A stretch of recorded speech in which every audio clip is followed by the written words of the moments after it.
Why aren't more people talking about the Dancing Plague of 1518?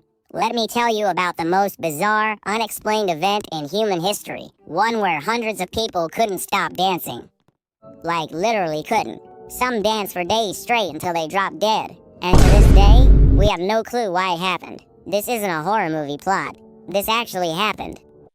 Let me tell you about the Dancing Plague of 1518. So it started in Strasbourg, France in July 1518. A woman named Frau Trophia stepped into the street and started dancing. No music, no celebration, no reason. She just starts dancing, and she didn't stop for 4 days straight. People thought she was possessed. Then other people joined in. First a handful, then dozens, then hundreds. By the end, there are over 400 people dancing non-stop in the streets. These people weren't having fun. They were screaming, crying, begging to stop, but their bodies wouldn't listen.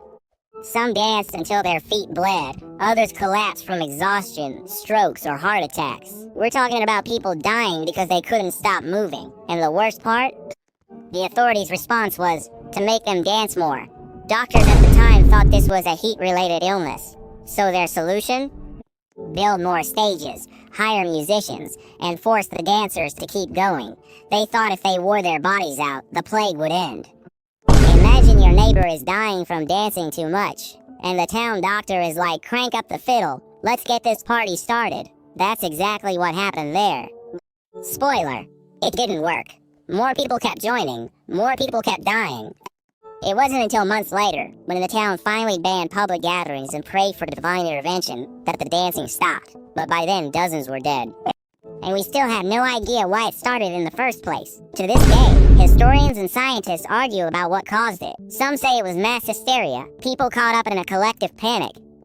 Others think it was ergot poisoning. That's the same fungus that causes LSD-like trips. Some even blame stress from famine and disease in the area. But here's the thing, none of these theories fully explain why people couldn't stop dancing, or why it spread so fast. So, what do you guys think? Were they really possessed?